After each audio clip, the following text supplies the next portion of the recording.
We have clearance, Clarence. Roger, Roger. What's our vector, Victor? Hey now, what's happening, everybody? Oh, I can't do hey now because Howard does hey now. I had to do, what is it, chicka chicka boom boom or something like that. My wife told me to do, but we are live midweek Bleacher Brothers Sports Update. You got me, AJ. You got the Phillies getting their asses kicked right now. You got the Duncan Dad. You got our special guest coming in tonight, former MLB All-Star, former Philly rock star, former Met walk-off World Series home run hero, Lenny Nails Dykstra. So, hey, welcome, guys. What's up, man? Thanks for having me again. Love it. Love it. How was that? Yeah, the Phillies were down. Looks like 7-4, 8-4, but I mean they've been on fire. So it was kind of like due to take a you know what I mean? I mean. Yeah, they can't win them all. We're gonna really caught lightning in a bottle, man. And you can do that, by the way, in the playoffs. You can have a run like this. So it's kind of exciting to see some electricity around Philadelphia again. Well, hey, let me do this real quick. Let me pay some bills with a sponsor right here to start out. So tonight's show, one of our sponsors, we got multiple. It looks like who is that? Reese just went deep, so it's 8-5. Solo shot in the 8th. Digital Lux 22 is one of our sponsors tonight. They've been our sponsor for a few weeks now. If you are looking for help on your social media, your website, your SEO, you run a big freaking corporation, a small business, you're an influencer or a wannabe influencer, you just want people to discover you online, digitallux22.com. I know them. I've used them. I've worked with them. They can get you seen. So check out our friends at Digital Lux 22. You got a hot receptionist too. Digital Lux 22. They do have a hot receptionist, but no, I quit. I don't know if they do anymore. So I mean, I don't know if they do or not. I just said that to try to crack the joke. No, that's business too. I mean, hot receptionists, people are going to show up at their offices tomorrow. All right, exactly. I would. I'll be in Palm Beach next week, so I'll be there. Maybe they're not in Palm Beach, though, right? They are in. They're in Boynton Beach, actually. They're right close to where I'm located. So yeah, not far. I can pick you up and take you over there. And Tom, there we go. We're on a roll, brother. Tom can put a wig on. Tom's got to put his teeth in, but Tom can put a wig on, and then Tom can be the hot receptionist. So we'll see about that, Tom. Good. Tom, if you're dead, there he is. And there's Nick the Flick. Welcome to the party. There we go. There we go. There's the man, Lenny Dykstra. So hey, let's start because we had a lot to freaking cover tonight. I want to start. We're going to start Phillies, obviously. That's why Lenny's here. Lenny's next Philly. Lenny's been tweeting like crazy about the Phillies, and I mean, who knows baseball and playoff baseball better than Lenny Dykstra? What do you have the 4th or 5th all-time postseason highest? Is it OPS? The 3rd, actually. Third, okay. Behind a couple of guys. One of them's named Babe Ruth, and the other one Lou Gehrig. Hell yeah! I heard of that. I mean, I'm not bragging. I'm just saying that's a fucking fact. I mean, that's the way it is. No, what it is, what it is. Yeah. I mean, is it safe to say? So you played in 2 World Series, correct? You played with the Mets, right? And 93. Right. So it's kind of like my life, Like I know what it's like to be on the field to win a World Series, and I know what it's like to be on the field and lose a World Series. Meaning, so with the Mets, we got the last out, and I was in center field, and I went in and dove on the pile, and then I was on the center field when in Toronto when Mitch Williams gave up the bomb to Carter, and that's when I didn't know. Do I walk off the field? Do I run off the field? So you kind of just jog off the field. So hey, is the high of winning a World Series higher than the low of losing on a walk-off home run? Yeah. No, well, they say it's funny you're talking about something I'm pretty familiar with, getting high and getting low. No pun intended. But actually, the winning the World Series is more naturally. It's obviously a more centered, more like gets your endorphins going more. Like losing the World Series was it was kind of weird. You just didn't know what to say. You know what I mean? Like it's kind of quiet and like it was. It's over. You know. I mean, like. I Do mean, you need time to get over that when the off season comes, or is it like, yeah, I got paid, whatever, spring training will be here in a few months and we'll get them again? yeah, I mean, like we had, out of nowhere in that year, kind of like the Phillies did just recently, or they're doing now, and I gotta say it's pretty exciting to see Philadelphia come on like they're doing. Like, I mean, they got lightning in a bottle, and it's it, it's exciting. I mean, look, it's all about winning, man, and nobody knows that better than the fans in Philadelphia and in New York, back east. I mean, these fans in LA. I mean, by the way, the Dodgers, they're like a bunch of they made a bunch of robots, like white robots, They all look the same, don't they? Yeah. They look a lot like the 90 Braves, if the 90s Braves, if Oh, you ask it's me. so Always weird. a bridesmaid, never a bride. You know what I mean? Yeah, yeah. And the thing is, but you got to get they can't move forward. Kind of like the Braves were doing, right? The Braves would win every year and get to the playoffs and get knocked out. Yep. Okay. Hey, how cool was this? Look at this clip from last night, talking about the Phillies here for a second. And it is a breaking ball. Schwarber was ready. How far does this go? Second deck. Kyle Schwarber tees off. Harper. 2-0 Phillies. Bam. I mean, so quick.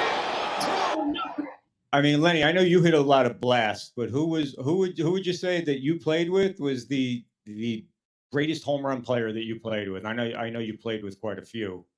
Greatest home run player? Yeah, like the guy that you felt like, all right, I got Straw. I got Straw coming up.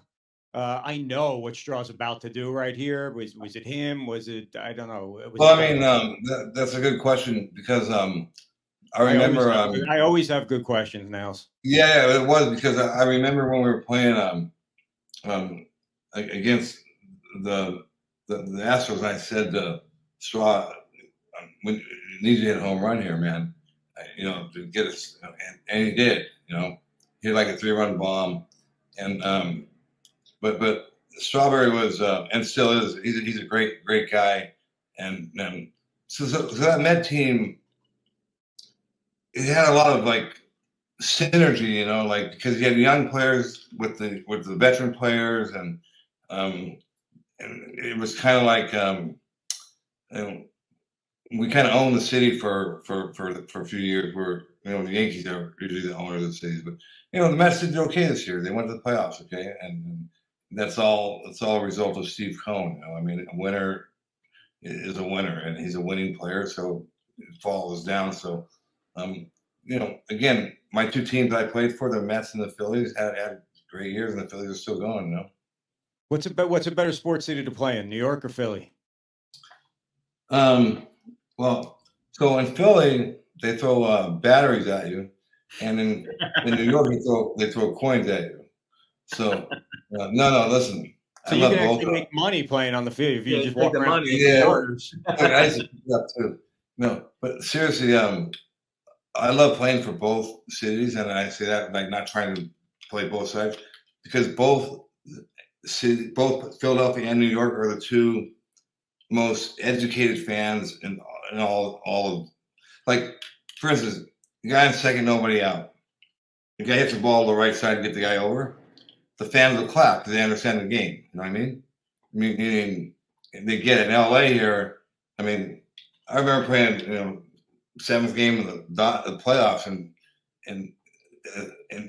seventh inning, I'd be center field, I'd see their backs. So all the fans they leave in the seventh inning, at Dodger Stadium, and it's kind of like the land of the great pretenders out here. You know what I mean?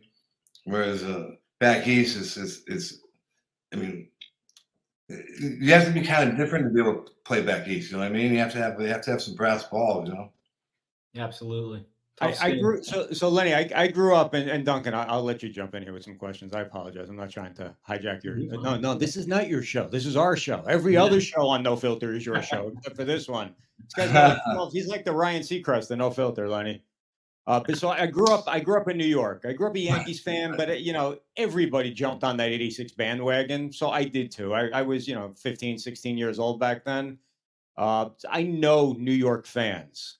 I'm now connected through very long story. I'm not going to get into it right now, but we're very connected to the city of Philly. And, I'm a Phillies fan now.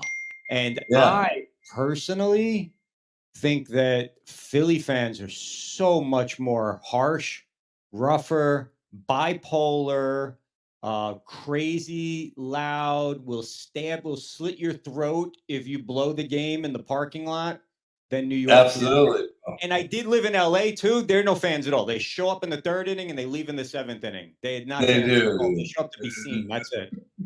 No, you're on point. And it's the same way like the people are. Like they're your friend, and they find someone better. Like you have an appointment to meet somebody, and a half hour before they'll call you and say, "Hey, sorry, bro, I can't make it." You can't make it? Oh, really? How's that sound? Fuck you. How's that? And but and the dude's got the shoe polish in the hair and all that stuff. But yeah, the East Coast, like it's a whole different mentality, but it's the weather, bro. The weather here is like off the chain, I mean, seriously, every day is like perfect, And like back east, like I spent one winter back east and my liver got in trouble like quick, you know what I mean? I mean, what do you do? I mean, fuck. It's 4 months of misery. So, I mean, you don't want to know what I did, but anyways, we'll move past that. Where's the game at here? Looks like it's the bottom. Game's going to the bottom of the. No, it's going to the top of the ninth. It looks like, and it's 8-5. And according to my man Anthony Carlucci, the Yankees are up 1-0. Bader is like that whole team right now. Bader just hit a home run. Yeah, I think the Yankees are going to surprise everyone. I mean, Houston's scrapping everybody, but the Yankees. I mean, Houston's awesome. Okay, I mean, I love the way they play, but the Yankees, man, they got some thunder over there, man. Those guys, they say hot, they can do some damage. You know what I mean? Well, can they get past Houston? Can they seriously? Because they can. I mean, Houston's been knocking them out year after year after year now. Yeah, they've had their way. Houston's had their way with them, and they had their way with them during the regular season too. But remember, I'll give you a comparison. In the regular season, in '88, we beat the Dodgers 11 out of 12 games during the regular season. Yep. And the Dodgers ended up beating us in the playoffs. So, but that was a direct result of Davey Johnson not bringing in Randy Myers, which I don't even want to get into. People don't know that, but yeah. So the Yankees can beat the Astros, and for some reason I got a feeling that they're gonna. I don't know why. Well, as a player, when a team knocks you out that many times and you just can't beat them preseason, postseason, during the season, how much does it affect you as a player going in mentally saying, we're screwed here? Well, I mean, it can, but again, it depends on the pitching matchups, and stuff like that. But I never played that way. You know what I mean? Like when I played, there's a whole different type of scenario. It was like for real money. And I used to tell my teammates, we're playing for real money. Like I see you talking to the other team, we're fighting. We go on the road, don't bring your wives. Okay, bring your wives is a fucking problem. Okay, you know what I mean? So I wasn't really like the wives' favorite player. I got you. What about your wife? Were you her favorite player? Or no? I'm not like women don't really like me anyway. You know what I mean? And I don't get along with women. Too much. Because the whole country got kind of screwed up when they forgot their job. Cook the food, clean the house, and fuck your husband. That's their job. Hey, don't get me in any. I'm joking, bro. My wife is watching. Don't get me in any trouble, man. No, I'm joking. I'm all for women trying to work and do all that stuff or whatever it is they do. But it's a joke because that's the way it used to be, Yeah, absolutely. Yeah. But yeah. So look, for me, every day above ground is a good day. You know what I mean? So rejoice and be glad in it. You know what I mean? Yeah. Absolutely. So let me ask this, all right, and I'll throw it out to both of you guys because Duncan's from Philly or that Philly area. Duncan's a big Philly fan. Lenny, I started with you accidentally a movement back in April or May where I sent you a tweet jokingly, and I said, Lenny, when the Phillies sucked, they were losing every night. Everybody was calling for Girardi's head, and I said, Lenny, Are you interested in managing the Phillies starting tomorrow? Do you remember what you sent back? Absolute fuck yeah, I said. You told me what you tweeted back was, it depends. How much does it pay, and is there a drug test involved? And I thought that was and from there, it just kind of took off on Twitter to the point where I don't remember who it was, but someone, whether it was Barstool, ESPN, CBS, somebody reported that there was a Lenny Dykstra for manager of the Phillies. Yeah, I know. Going on. I mean, it was nuts, and we were at this point, Duncan, where Twitter was going nuts. It was a couple days before Girardi got canned. Right. And then Dolan's got involved because Lenny's very tight with Dolan. I'm going to ask him. Yeah, PJ, my man. PJ, what's up, brother? PJ Dolan, man. Everyone, shout out to Dolan's bar, man. You ever want to go to a great bar? Go to Dolan's bar, and it's awesome. You know, it's PJ's awesome. The whole place is. Every time I'm in Philly, I go there. You know. Nice. Did you and Kruk and Dalton and all those guys go there? Was that an after game hangout back in the day? No. Back then, we didn't. But see, because remember, the way it works is kind of like this. At home, the reason why you get married is you get married so you can like recharge your battery, so it keeps you in your. Because like the road is when you blow it out. You have your road is when you go out and party and do your stuff. At home, you recharge your batteries. That's why you have to get married. I got married to stay at home. I mean, I know that sounds weird, but it's helped my career because, like, you can't burn the candle on both ends. You know, I mean, you know what I mean. So recharge your batteries at home, hit it hard on the road. You know what I mean, and then take 6 Motrin, 6 amoxicillin, every day. On the road or at home? On the road, right? It's amoxicillin every day. Okay. It's like having a sniper on the end of your cock. Okay. Okay. Yeah, you build a wide moat around so you know you get ahead of the curve. So that way you can't bring anything home with you. You know. See, these are all little tricks that people don't know about, these young players. And you take 6 amoxicillin a day, and you're bulletproof. Okay. Just like that COVID shit. I want no part of me, man. Like all these people got COVID, that fucking COVID ran for me. They had so many chemicals in me. You don't know what to do. It said, "Fuck, boo." Did you get vaccinated, Lenny?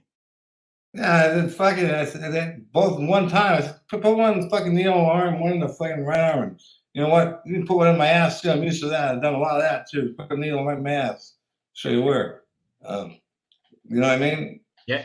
All right. So speaking of that, that's a good lead in. I was going to ask you, this Phillies team, we were just talking about. So anyway, we had a rally scheduled at Dolan's. We were talking about Friday night, Dolan's, everybody come down. We're going to rat Lenny and then they fired Girardi and hired Thompson. And then Lenny said, he's like, all right, joke's over. That's it. Let's move on. Going with it. Yeah. No, we had a good run there though, bro. You're right. You started all that. It was fun. So the Phillies turned it around when they hired this guy. How did they do it to both of you as a fan and as an ex, freaking all-star superstar hero in Philly? Yeah. How does this team compare to the '93 team? Well, I mean, look, in a lot of ways, like Harper has I like the way he's kind of taken charge and shown his emotion, and kind of like he's kind of adopted his personality, kind of adopted to the Philadelphia personality, and so kind of people kind of like followed suit with him. But Girardi, the best movie, to give the general manager credit, because Girardi is just like he nailed it in. I mean, I didn't like him when I played against him. I didn't like him. I mean, he couldn't hit water. He fell out of a boat. He always brown nosed a fucking umpire, meaning so like. And I just read some stuff about him with the Yankees. I guess Cashman said some stuff about him that the players didn't really like him either. But that being said, so when it was like an injection of energy in there. The players got some new life because they got some talent. They have a good lineup, man. And you know what I mean. And they got hot when they needed to. And look where they're at right now. I mean, in the postseason, anything can happen. And it's exciting. I'm happy for the fans of Philadelphia because and they love their Phillies, and especially the way the Phillies have they really came out of nowhere. I mean, right? I mean, just they were dead. They were dead and buried. That was it. It's like crazy, man. So you know what happened? You know I did that, right? No one knows this. I'm breaking the news right here.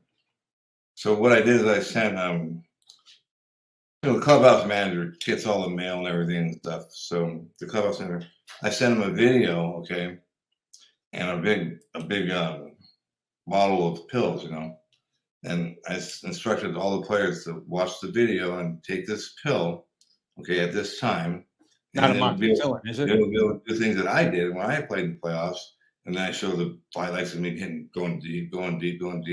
And so they follow my lead, okay? They don't tell anybody, okay? Because this pill is a controlled substance, okay? I mean, and I controlled it, see? And you know what the drug, you know what it's called? What? So Lenny Dykstra. Lenny Dykstra. It's a new drug called Lenny Dykstra. Nice. And is that what we talked the other night after that bat slam? So by the way, speaking of drugs, they're definitely out of the game for sure, 100%. I mean, like there might be some fringe players on them, maybe, you know, like they're trying to make a comeback or whatever. But for the most part, like the players playing every day now, and because the testing is so good, and the penalties too high, so it's drug free. You know, the players are big and strong. I mean, and again, I don't think the public understands and realizes how rigorous of a schedule baseball is. Because you think about this, football plays 17 games a year. I mean, I think. Okay. Yeah, 17 now. 17 games. Baseball, you play 162, and then you have 20 in spring training. So that's a lot of games, man. So it's not just like a game of baseball. It's like there's physical wear and tear, and it's a rigorous schedule. You know what I mean? So let me ask you this about this current team, right? And I got a little clip right here from it. Here's you. I think it's game 5. Pitch, swing, and a well-hit ball to deep center field. Nixon back. It's out of here. Home run, Lenny Dykstra. And the Phils have taken a 4-3 lead here in the 10th. Number 2 in this series for the dude. The only hits given up by Mark. Everybody else hear that feedback? I hear it. Can you guys hear it? I know. We'll deal with it. I'll deal with it next time. I know why it's happening though. So before you didn't hear it? Up and says, "Hey, you get feedback." I know, and I know what's causing it, but you didn't hear it? I heard Harry the K good, man. Yeah, I heard feedback in my headphones, but I know why. Harry's my idol, man. Me and Harry, he dropped trial with me in Houston, man. We picked up on a couple chicks. And 3 in the morning. Next thing I know, I'm in a jacuzzi with Harry Callis naked, man. Like with a beer and a cigarette. And Harry Callis is the best, man. Nobody better. But that home run was one of my favorite home runs I hit because I like to hit them on the road and piss the other team off. I was like, you don't get voted the most hated player in the league 5 years in a row without doing something to piss off the other team, you know. So if you think about it, like when you're on the road and you're leading off, I control everything. Remember, they can't start the fucking game until I get in the box, right? So I take some long strolls on the road, bro, leading off the game, and they'd be like, "Get the fuck in the box and it's back you." You know what I mean? And so in Atlanta, I don't know if I told you guys this. I think I might have told you this last time, but I'll tell you what I did every time we played. Ted Turner and James Fonda would be sitting right there, right, always there. And I'd take a long walk and I'd stop and I'd look right at James Fonda. And say, "I want to fuck you." I swear everything I love, I do that. And Ted Turner was the owner of the Braves. He's so goofy. He's all right, you know. But I'm not gonna lie, I never got there. Never got there. But I don't know if she. But I know she knew that. So I did everything, and it became like a ritual, And so like everyone kind of stopped. Okay, here he goes again. And then we kind of lock in with her, So, but never got there. I'm not gonna lie. All right, let me show you this home run.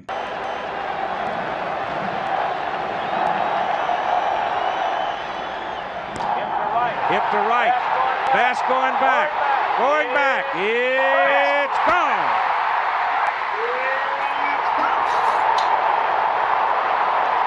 I remember this home run. This was awesome. Which was after some kind of rain delay, wasn't it, Lenny? I'll tell you, man, that was so surreal, you know, because look, we're down a run, okay, so I'm just trying to get a base hit, you know. I'm just trying to tie the game up. I mean, last thing I'm trying to do is like hit a home run. But like I didn't really swing hard if you notice. I just cut it out front and like the baseball gods carried it over and that put me on the map, you know, hitting a home run in New York on a Saturday to walk off to in the play. I mean, you dream of that as a kid, you know what I mean? I mean, like I said in an interview after that, I did that in Stratomatic, you know, the dice game. But yeah, see, I like playing in the big games. I like when the pressure was on. A lot of players don't want that, you know, because you know, they're afraid to fail, you know. And I was the opposite, you know. I looked at it as an opportunity to make more money and get pussy. So isn't that what it's all about? Like, what else is there? I'm just calling it like it is. Is there anything else? Why do we go to work? We go to work to make money, right? Why do we go to make money? So we can take care of our whatever, you know, light ladies. Or I mean, there's some people out there that are confused and they can't help that. I'm not going to blame them. I don't judge. You know, that you know they think the wiring got crossed up there. But let me tell you something. For somebody to put a dick in my ass, you better kill me, motherfucker. Yeah, yeah, ain't happening. Okay, but I tell my girls, don't tell me to pull your hair. Don't tell me to choke you. You put your finger in my ass, I'll break it off. Period. Sorry to get off topic there, AJ. Sorry. No, that's all good. So how did that go over? Did you have to say the same thing when you had mentioned that you made a pit stop in the Twin Towers over there in Los Angeles? Did you have to go in and say, anybody comes close to my ass, you can have a problem? It's you mean when they put me in their hotel?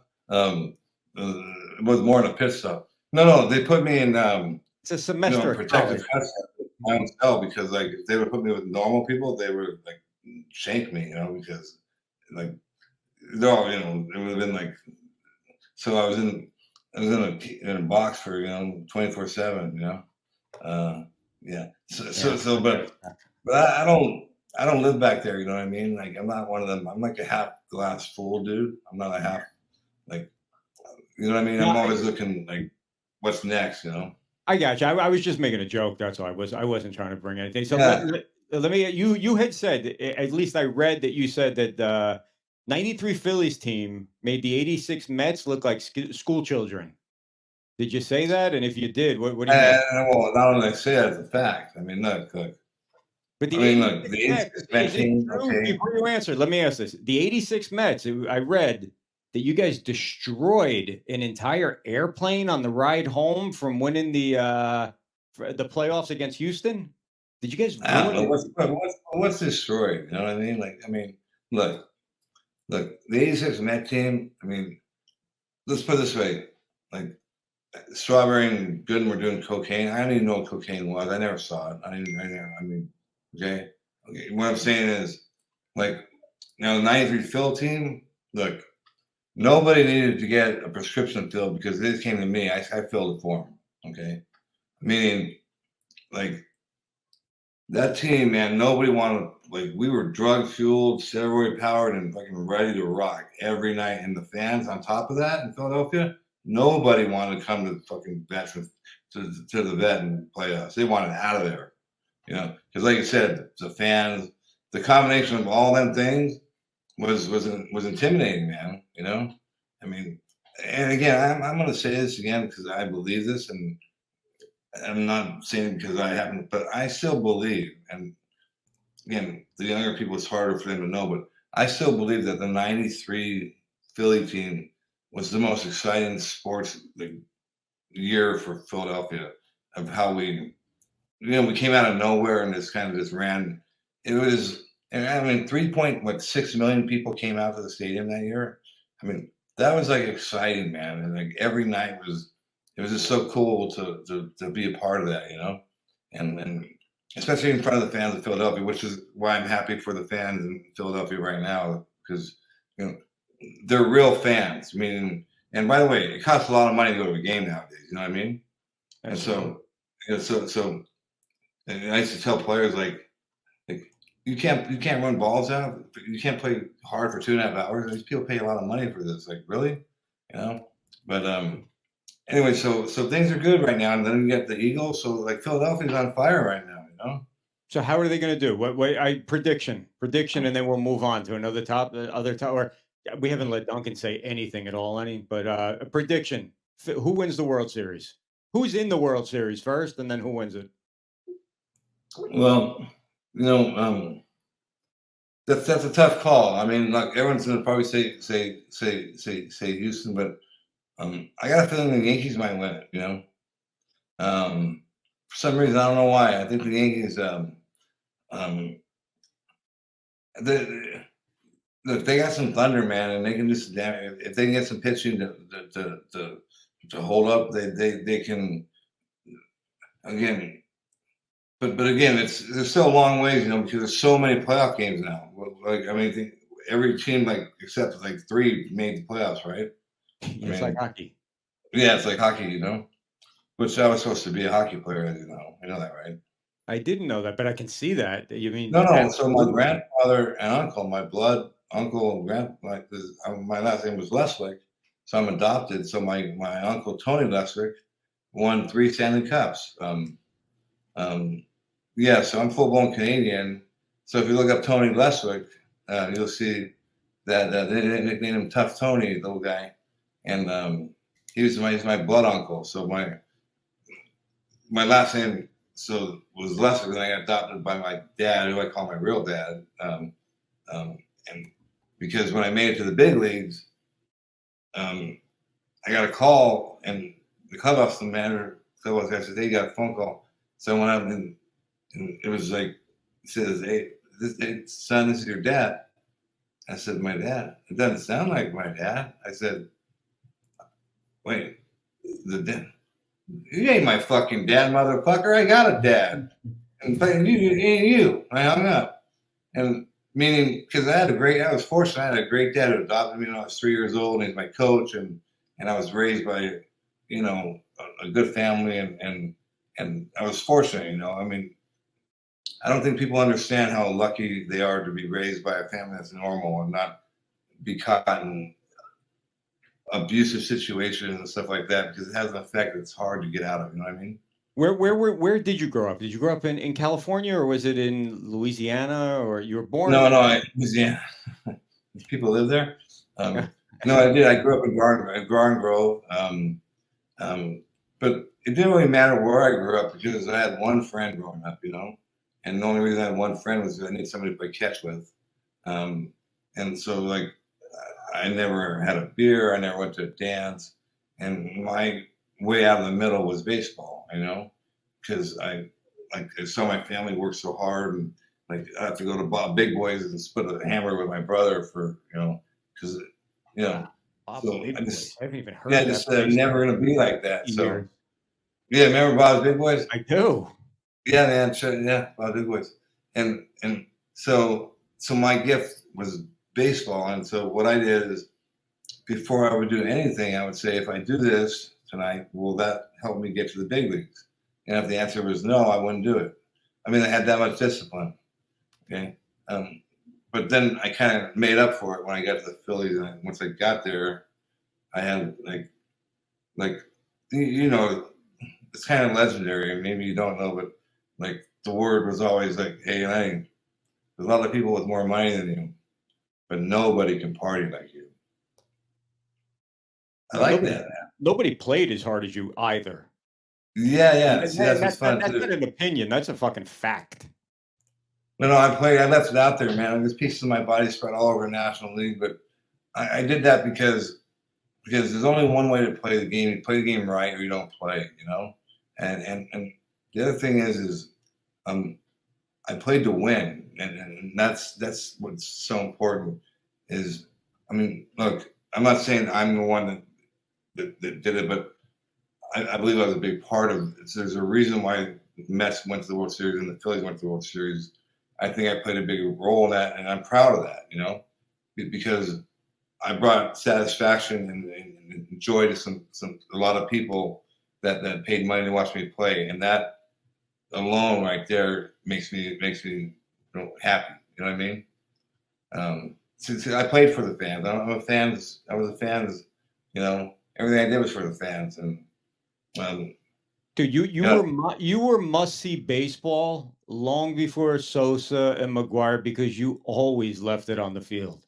Diving in center field, diving into the field, diving in. I remember as a kid playing softball, trying to emulate I played center field and I'd be trying to dive out in front of me and the ball would always bounce off my freaking forehead. Yeah, dude, especially the vet though too, man. That was like playing on the vet that turf was rough, and so it took a toll, but because when you dove on the vet on turf, you knew you were gonna turf burn bad. You know what I mean?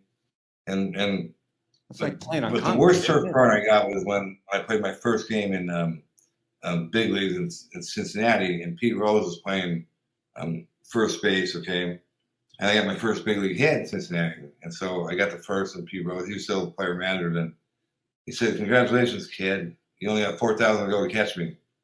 Pete Rose said that. But so on Sunday, we're up by a run. There's a 3-game set there. And so I'm in center field, and he's up. We're up by a run, and there's a guy in second and third. Pete Rose comes up. He's batting right-handed. Jesse Roscoe's pitching, and I'm looking in the dugout, and the coaches aren't telling me anything. So I just remember watching Pete Rose on TV when he hit right-handed. He always used to hit like bloopers over second base.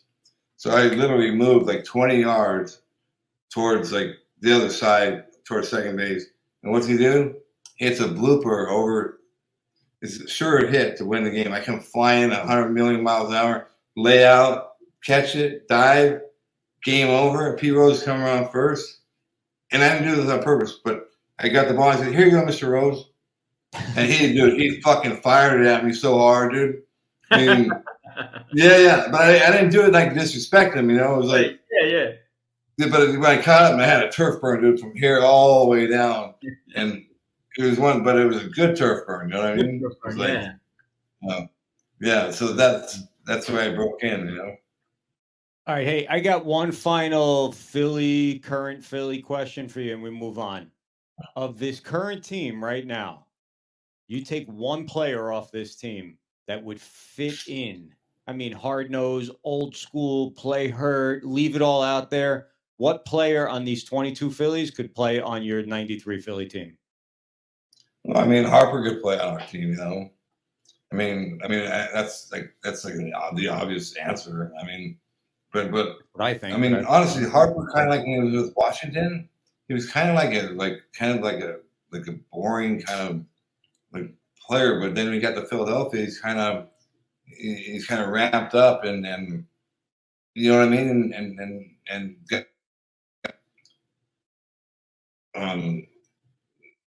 exciting. He shows emotion, which is good. And that's what you don't see enough of in baseball nowadays. He reminds me the most of somebody like you. I mean, he leaves it out there. You could break Harper's arm, and if they let him, he'll stay in the game. Yeah, I mean, I tried that too one time and it didn't work. But I mean, it didn't. I literally, that was in Cincinnati, man. That was a long story, but look, the bottom line is right now Philadelphia, okay, they're the happiest they've been in a long time because both teams are on fuego. You know what I mean? And the Flyers are undefeated too.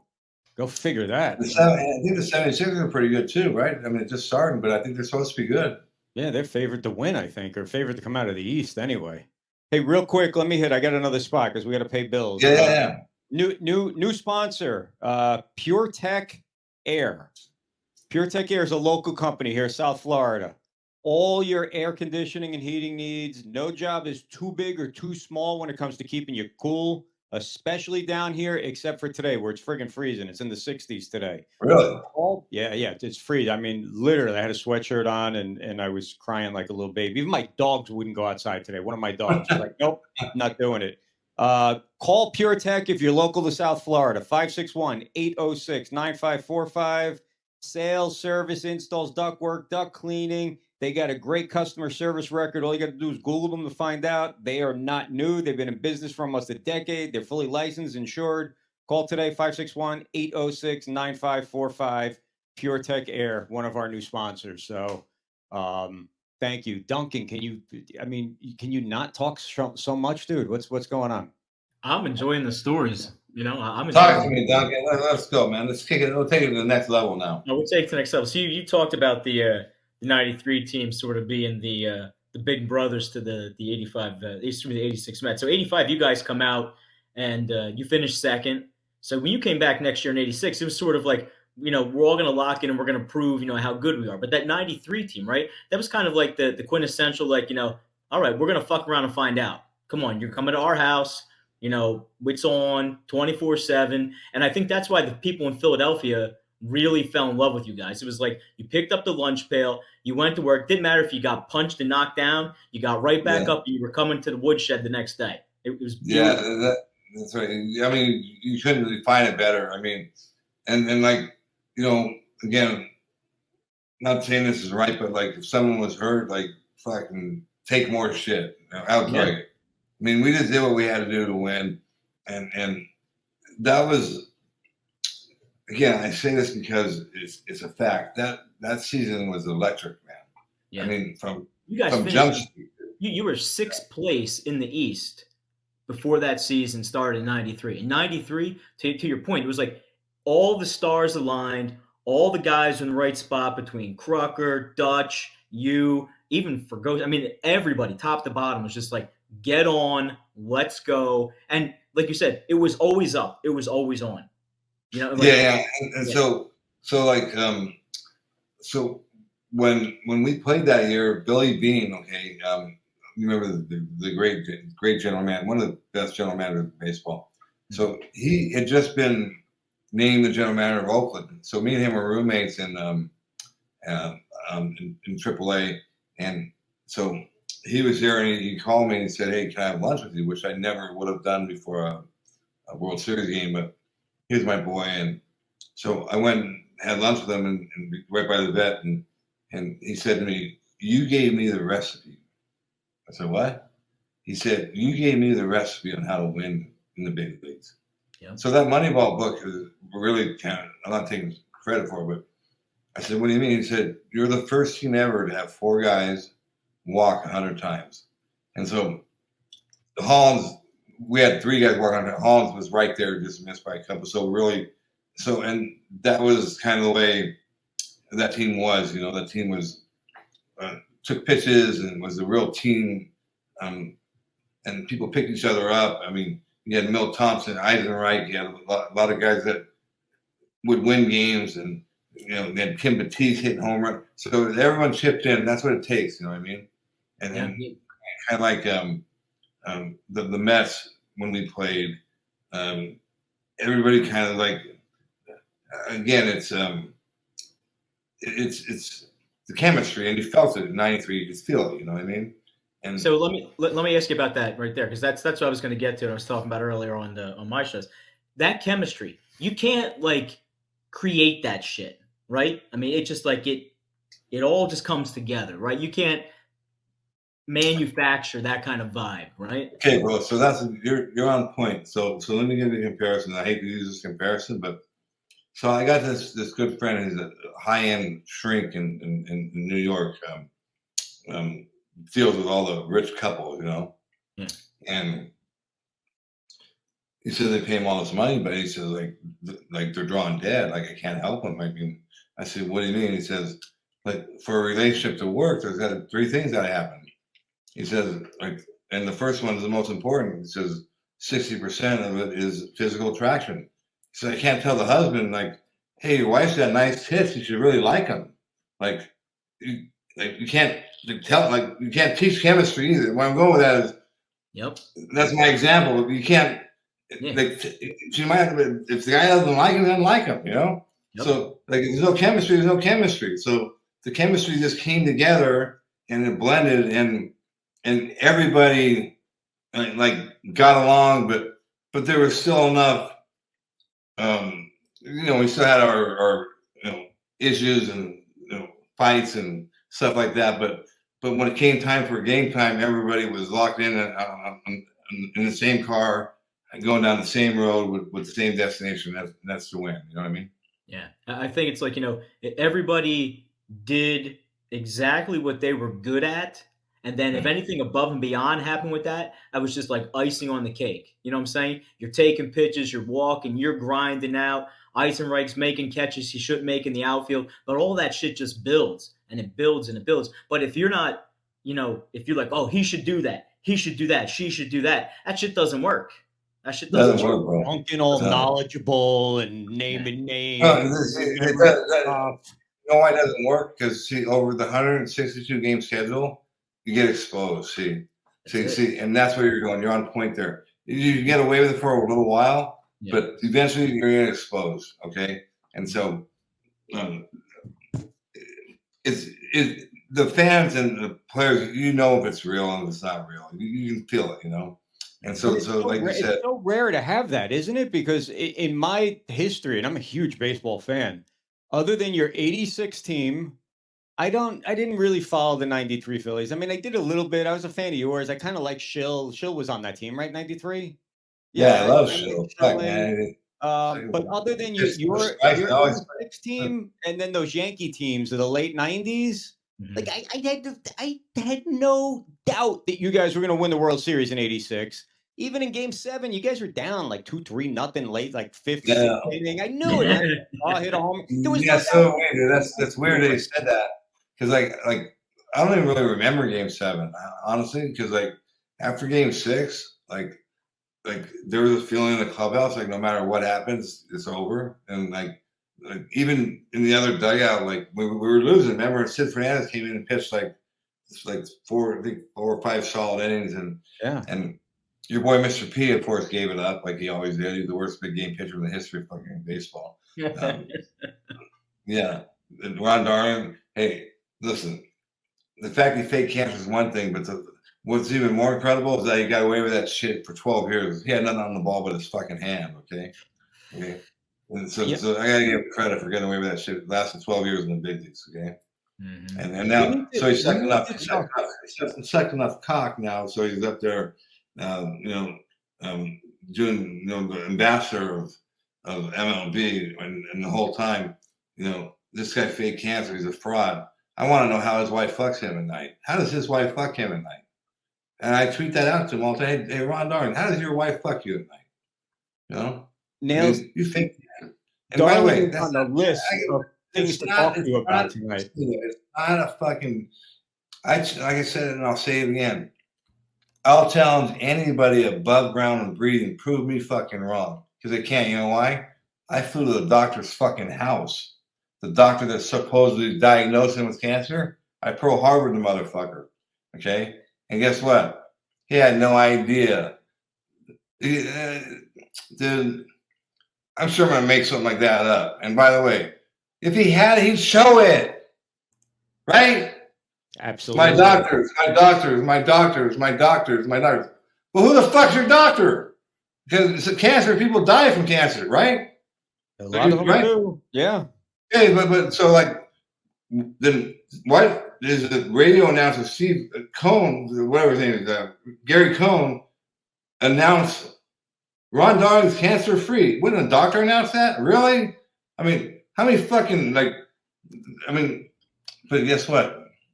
MLB's in too deep, bro. They're in too deep. They can't now come back and say, hey, so we gotta have a press conference because we thought Ron Darling was a good guy. He went to Yale, Mr. P, and but he actually is not that good a guy. He faked cancer. And that crazy Dykstra was right, And so guess what? It ain't over, dude. You know why? I got the winning hand, bro. Well, everybody came out and I can say whatever the fuck I want to say. I can say whatever the fuck I want to say because you know why? He faked cancer. Okay, and so I proved it You wasn't can enough for take my it lawyer. It wasn't enough. I'm gonna get off this subject, but I got to stand for one more second. It No, wasn't do enough. it. Or they finally said to me, we don't know. I said, Howard, what's it gonna take for you to know? We need a doctor. So you know what I did? Took a flight to New York, hunted down Dr. John Lissy, who lives in a fucking upstate. He lives like 300 miles, like in some house in the middle of nowhere. Got some driver, and I waited there 6 hours, man. Finally, a Range Rover pulls by, and there comes Lissy and his girl, and they walk up, and I Pearl Harbor because he's our team doctor.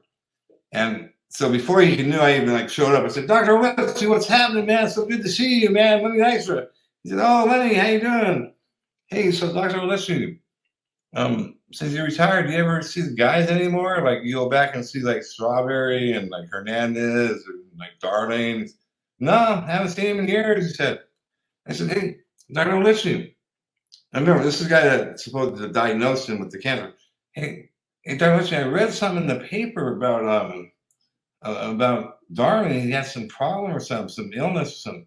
And he said, you know what? I read that too. He said, but I think he made it through. He made it okay. I mean, he had no fucking clue, dude. Okay? And then before he realized, like, wait a second, what the fuck is Lenny Dykstra doing at my house in the middle of fucking Yeah. You know what I mean? Fucking water. Then I'm in his kitchen, dude. Call my lawyer, and he's like, hold on. Like, you gotta go, okay? But that's what I do, dude. That's how I got Stephen King to write.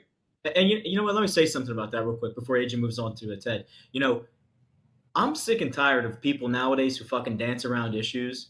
You know, we've gotten so more. We got to talk through a third party. We got to go through. Listen, if you got a problem with someone, fucking go right to the fucking source. Ask the question. That's right, the person who needs the question answered, and you get an answer. If you don't like the answer, go pound fucking sand. But if you do like the answer, then you got it. I mean, seriously, like, I don't want to talk to him because I might upset his. I got a problem with his fucking wife. I got a problem with him. Let me talk to him. No, dude, you're on point. You're on point. Grow some balls. No, and what you're saying is so true, and it's sad that it's like that people can't, just fire straight. You know what I mean? But like I said, I don't want to like focus the show on that because it's so complicated and so crazy, so fucking crazy, dude. We'll talk about that the next time you're on, man, because I had it on my list, and just so that people know, because you didn't hit on it, and we're gonna move on. Everyone came to what Darling said, and oil can and all that crap. Straw said it didn't happen. I think Doc said it didn't happen. Kevin Mitchell said it didn't happen. So if those guys are saying it didn't happen, I'm gonna take a credit. Of course it didn't happen, dude. I didn't even know, dude. I was a young player, I'm sure. But anyways, we'll move on. We already know what happened because, like I said, like I got the winning hand. So listen, what gets me off is every night those billionaires think about me, wondering when's this fucking crazy Dykstra gonna do? Because look, if that ever goes public, dude, the fans who made them players, made those owners billionaires, and without the fans, you got nothing. They're the ones that have been hurt the most. Okay. They're being lied to, duped, played, made fools of every night. So they can't let that get public because guess what? If they do, the brand will be tarnished. So I got the winning hand. I can sit back and remember, and so the only when with this, three things are going to happen. Only one of three things. They're going to pay me. That's the best They're thing. going to kill me. They're going to kill me. The worst thing.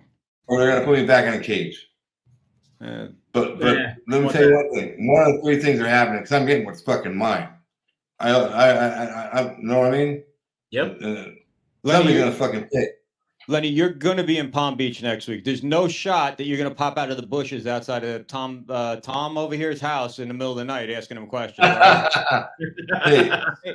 hey, speaking of that, man, I got this plan. And it's a good plan because OJ the Juice, the Juice is loose, you know that, right? Orenthal. So yeah. Orenthal, he blocked me on Twitter, because they call him Orenthal all the time, Yeah. So he fucking blocked me. He's a freak. So what I'm gonna do, I know where he lives in Vegas, okay? So I'm gonna have me and my boy, we're gonna fly to Vegas. I'm gonna bull rush the motherfucker, okay?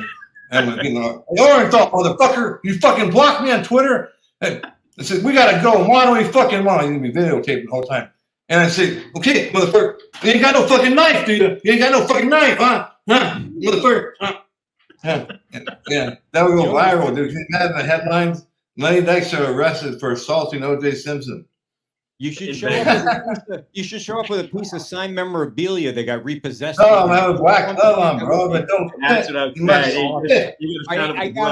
I gotta go to Ted Brooks. Lenny, do you follow college football at all? Any college football fans? A little bit. I mean, I like college football, sure.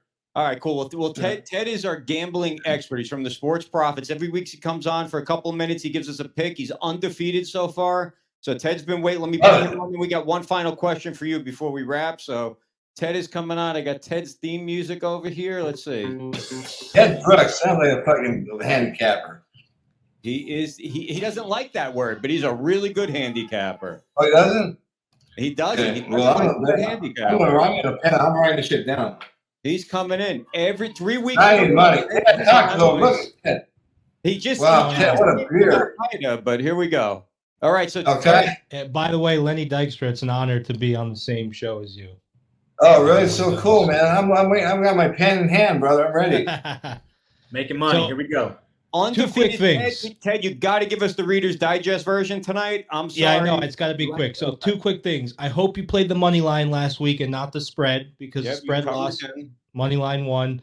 That's what you said to do. If there's any question on why college football is the best, no disrespect to baseball, AJ, I don't know if you could play that. I sent it to you. If you can't, that's fine. I can't pull it at this point. The Tennessee-Alabama game, the way those fans rushed the field, it only happened. A regular season game, that type of excitement, it only happens in college football. I'm going to make it quick tonight. Quick one, I'm going to give you a free Friday. Go with Toledo. And then real quick, we're going with Kansas State again on Saturday versus TCU. Both very good teams. TCU's undefeated, but Kansas State not too far behind 5-1. Kansas State 7-1 against the spread in the last 8 versus TCU. Kansas State, great offense, solid defense. TCU, great offense, not so solid defense. Here's the weakness right here.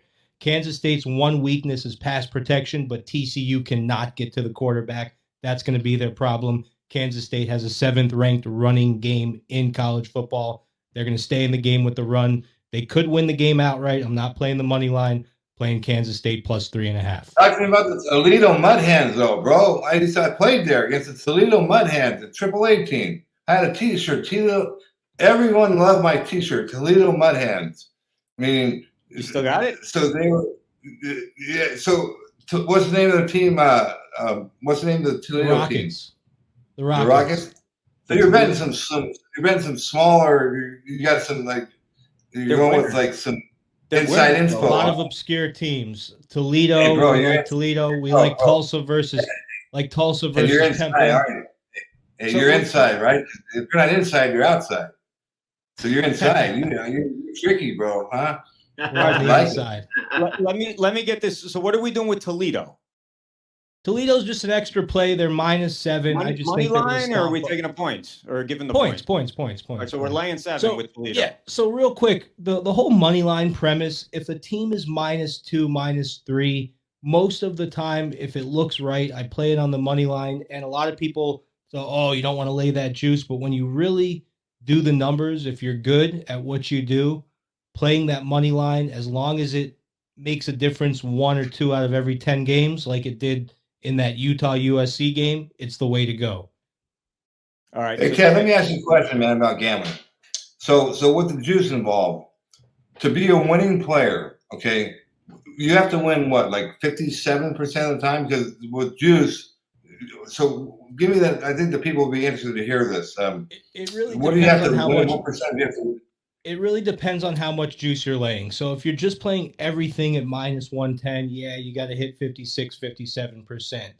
Like on my YouTube, my average juice that I play is -135. The percent's higher, but it equals to about the same. But I find that tweaking the juice a little bit, playing with lines, buying points, playing money lines, and getting that juice over to 130, 135 on average, which means you're going to have some games at 150, but some games only at 100 or 110.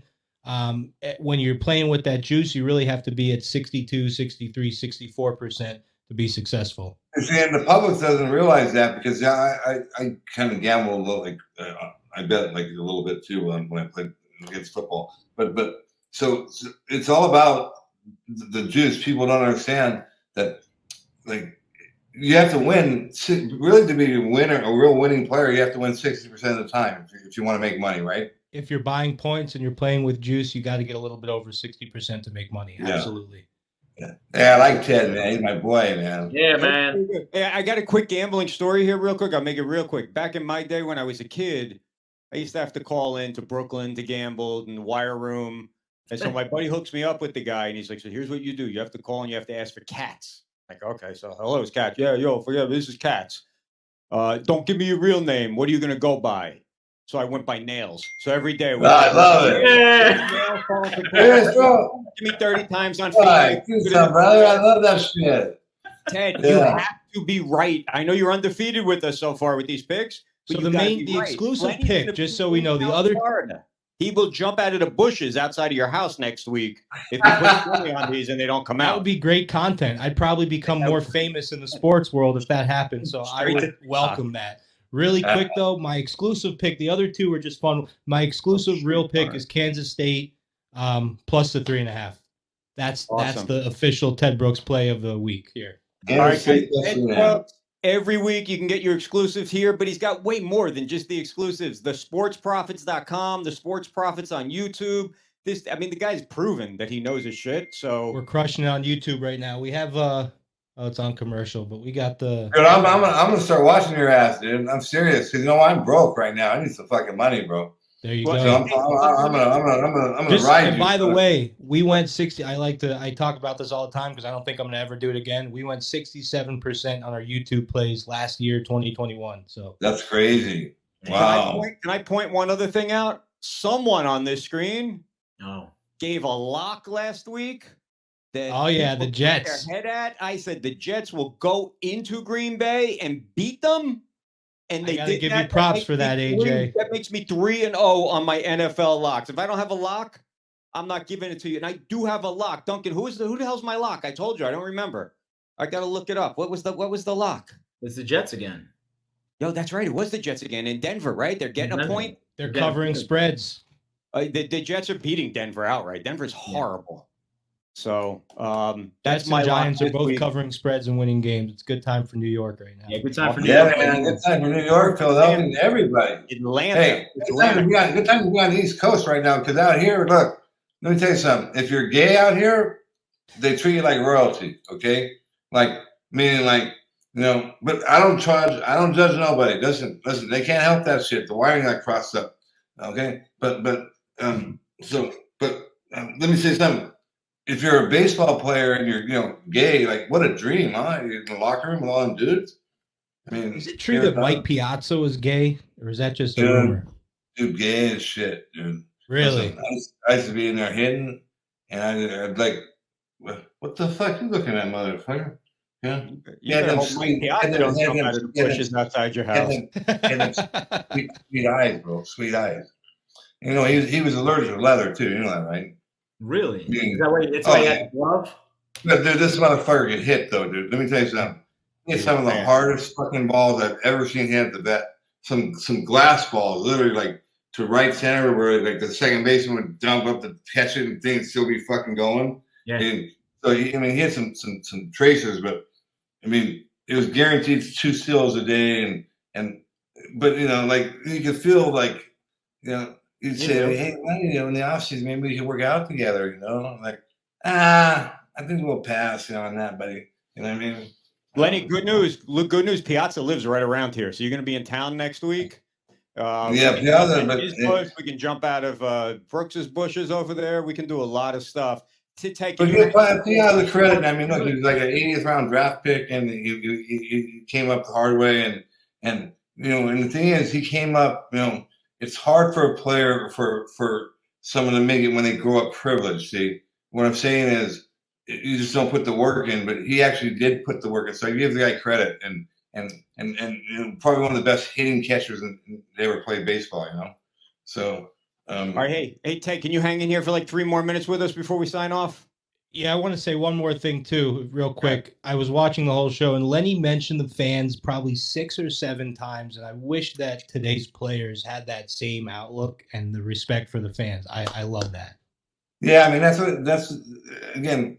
So one of the things I did when I played is when the game would end, I'd always go right to my locker before anything, and I'd sit there for 1 second on my stool, and I'd say, "Okay, if I were a fan, would I have paid money to watch me play tonight?"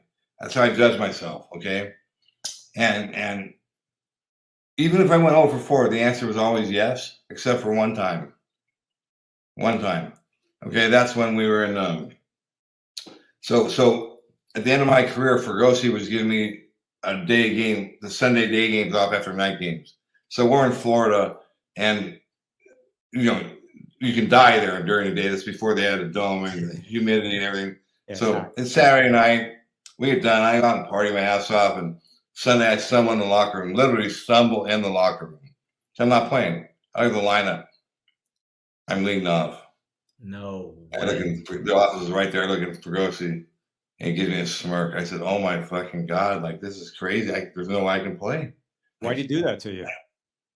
Well, because we were playing bad and shit. Like, so I'm like thinking, because I'm always ahead of the curve. Like, Eric Gray's man in dish. I'm saying, what am I gonna do? Oh, I know what I'm gonna do. Fuck these dumb motherfuckers. I'm gonna get run. Fucking, I'm gonna get run. I'm getting out of here. Eric Gray's man in dish. I get up there, man. I barely make it to the plate. First pitch, right down the middle. Eric Gray calls it a strike. I turn around. Fuck you, fat mother! Have another cheeseburger. I'm going crazy on him, crazy. And he says, "Lenny, I already know it. Jimmy already told me. If I'm gonna be out in this heat for 2.5 hours, you're gonna be out in this heat for 2.5 hours." Fergosi was so Fergosi, he ran too, so he knew my moves. So he already knew what I was gonna do. So he told Eric Gray, "Don't run him." And so it ended up getting like a hit that game too. I remember breaking a bat, blew me one over third, and I swear to God, I got in second base. I hit a double, and I got in second base, and I thought I was gonna die. Meaning, like, so I couldn't get no air. So like, I started panicking, saying like, "Wait a second, I wonder if anybody's died hitting a double. Don't die out here, motherfucker." Shortstop comes over, "Hey, how you doing?" "Shut the fuck up!" Literally, dude, because you couldn't get no air. And so, but anyway, that's just another day in the life of Lenny Dykstra. But hey, Len, we have one person knocking. We call it knocking. I don't know who it is. I have no idea who this person is. Seriously, can I bring him on? He's probably got a question for you, maybe real quick. Yeah, bring him on. There's a rumor going around. Maybe I'm starting it. Maybe you're starting it. But you're thinking about podcasting, and you're thinking about maybe hooking up with Bleacher Brothers and possibly getting something going. Yeah. Listen, man, I got a good vibe here. You know what I mean? And so I'm open to look. When it feels right, like I've been asked to do a lot of podcasts, a lot of different things, and haven't been ready. So me and you got to talk about that, because I think we could put something together that people would be entertained, and they tune in. It's all about getting somebody to tune in, to watch your channel. It's like when I played baseball, it was all about getting people to pay money to watch me play, So it's the same type of thing. So yeah, man. That's the name of the game. The future is bright, bro, and I swear to God, I'll wear my teeth every time too. Every time. So, nice. While we're waiting for this caller or knocker, whoever it was, to pop up here, I'll give him a minute or two. I got one last sponsor, Sunshine Teeth Whitening. There you go. You put your teeth in it. The perfect segue. I mean, this is awesome. All right. It's perfect. You can get a brighter, whiter smile in just 20 minutes with Sunshine Teeth Whitening. Okay. Another local company right here. Zero pain. Very affordable. Mobile service. They'll come to you. You don't necessarily have to go to them. If you want to go to them, they got a brand new location in Boynton Beach, 1054 Gateway Boulevard, Suite 109. Call them up, make an appointment, 561-523-9122, sunshineteethwhitening.com. Be more confident with a bright smile.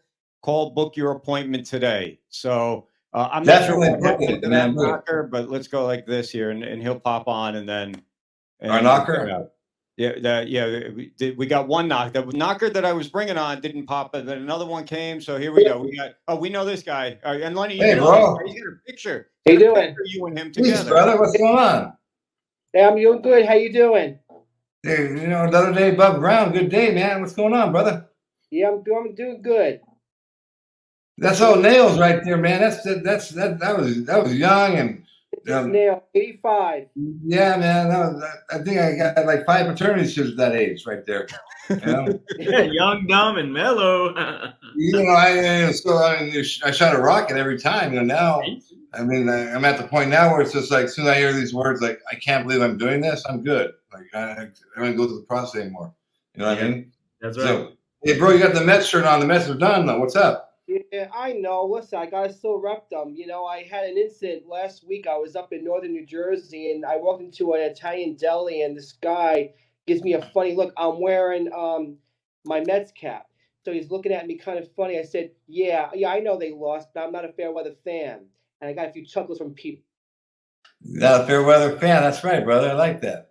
So you got knocked the knocker out right there, huh? Yeah, I don't know what happened. There he goes. There he is. He's back. Yeah. Anyways, bro, good to see you again. I know me and you. Last time I saw you, we were in a strip club, weren't we? Together. Were we? I thought. Didn't you take me to a strip club last time we saw? Yeah. Maybe not you, brother. It's all good though. It's all good. Did you just meet Lenny at a card at a memorabilia show recently? Yeah. Yeah, I was at the Phillies show 3 weeks ago. Yeah, the Phillies show, right, up there by where was that? Up in It was at Oaks, Pennsylvania, the big convention center in Oaks. Yeah, huge show. It's huge. Yeah. Congratulations to both of you guys for not getting shot while you guys were up there in Philadelphia last week.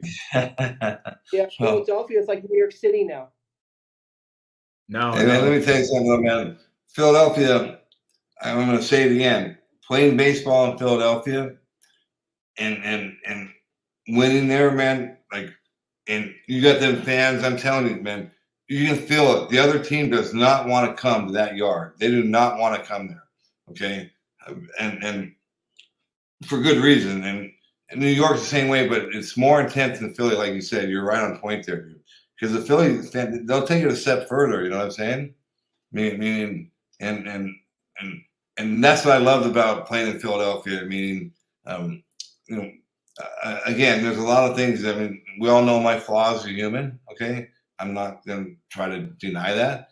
But one of the things that I'm proud of, and that nobody can take away from me, is that I brought the people that watch me joy, and like I felt like when they paid money that they got their money's worth, and that makes me feel good. You know what I mean? Because that's what it's all about, man. The fans are everything. Without the fans, you got nothing. You know, and players that understand that. You know what I'm saying? And so because the fans are baseball, and so so I'm happy that people recognize that, and I consider myself like to be blessed and an honor and a privilege to be able to play in Philadelphia and New York, and then go to the World Series with both teams. I mean, that's a dream. You know what I mean? That's a dream. I mean, I've had my peaks and valleys, and I've had my ups and downs, but nobody can take that away. You know, and that's something that right here. You know what I'm hearing, Lenny? I'm hearing, all the money, all the poo-tang, all the winning, all the fun, like all that's great. But you and guys like you, they love baseball. They love it. Yeah, man, I love it. Love it. Man, you love it. Love it. Love competing. Love winning. Love playing right, and you know what I mean. Like there's a right way to do it. Over the schedule, over the 162 games, if you play right and you play off the scoreboard and you do the little things, it's amazing how you can win games by playing the game right. You know what I mean? And so that's kind of what I'm kind of proud of, that I kind of set the tone for that team by playing right when I let off, and it kind of people followed suit, and it was just and again, I'm so happy for the Phillies this year. I mean, the Phillies this year, I mean, they caught lightning in a bottle, and it's been like I don't know what it's like in Philadelphia right now, but it's got to be like crazy right now because It's it's electric. been a while. Absolutely electric. People are. It's Yeah, electric, there's right? a lot of excitement. It's also cold and very dangerous. Wear your bulletproof vest and carry your concealed weapon when you go to Philadelphia. Rob, Don't carry thanks concealed, carry it out. we got to run, Ron, because we're running late. Rob, I'm sorry, we're running late. So, Rob, we appreciate you coming in. Real quick, let me do a few plugs right here at the end. TheSportsProfits.com. Check out all of Ted Brooks's picks. Duncan Dad has shows Monday, Wednesday, Friday, 12:15 on No Filter. It's called the why am I having a brain fart here? One more quarter. He's got he follows the Tony Bruno show, which is on 7 p.m. every Friday night. Duncan play action. Tony Bruno, man. Like I said, I got Tony Bruno some free vodka from Boyd and Blair, man. He'll ask him. He knows. He knows. Tony's down here too, Len. When you're in town. Oh yeah, man. Tony Bruno, but he's awesome. Tony's Sports a great guy. Profits. So hey, Sports Profits where I'm going, man. I'm fucking locking in with you, brother. I need to get paid. SportsProfits.com. Duncan's got a show with the guys after Tony Bruno every Friday night into the nightcap. And Duncan gets it. See, let me tell you about Duncan. Duncan gets it. I can tell. See, it doesn't take me long, dude. I'm not that. Look, I don't know a lot about too many things, but I know a lot about like people. Okay, I can read them good, and Duncan gets it. Okay, and I appreciate it, brother. Yeah, I'm saying that not the brown nose because I don't brown nose anybody, and so like I said, me and you got to talk, brother. I mean, and like right now, I'm a free agent, so let's put pen to paper and let's do this thing. Let's run. Not walk, run. Lenny, if you're gonna be down here next week, then it only makes sense for us to get together next week and do what we got to do. Right, but then that means you have to like do some things you might not want to do too, though. Okay, so I can't help that though. That's just the way I'm wired, you know. Well, let's talk about that, not on air. You know what I mean? That's probably a good idea. I don't want anybody jumping out of my bushes. You got it, man. Hey, listen, so we're coming to something to you guys, and how much longer are we going? We still going? We're going for 1 minute. That's it. Captain Ron's got 1 minute. Here's the deal. 1 minute. 1 minute. Here's the deal. Go. Hang on, Captain Ron. The NFL Aftermath with Rock and Reese every Tuesday. I think they switched the time to 8 p.m. Eastern time. And then the last call every Thursday at, I believe it's 2 or 3 p.m. Eastern time. Just check your local listings. Luker, Mondays and Thursdays, retro ads, retro TV shows.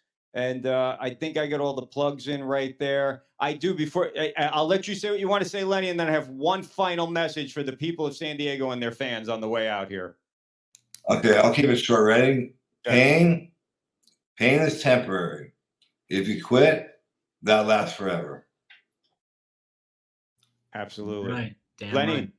Ted, thank you as always. Duncan, you're a great partner. Nick had technical difficulties. He'll be back next week. Lenny, you'll love Nick too when you meet him. And Lenny, you're awesome, man. Thank you. We appreciate I'll see you guys next week. I'll be front and center. I won't come out of the bushes. I guarantee it. Lenny, I'll call you tomorrow, Lenny. And one final word for all the San Diegoans out there. And I'm Ron Burgundy. Go fuck yourself, San Diego. Pleasure being on the show. All right, man. Peace out. Peace, buddy. Bye, man.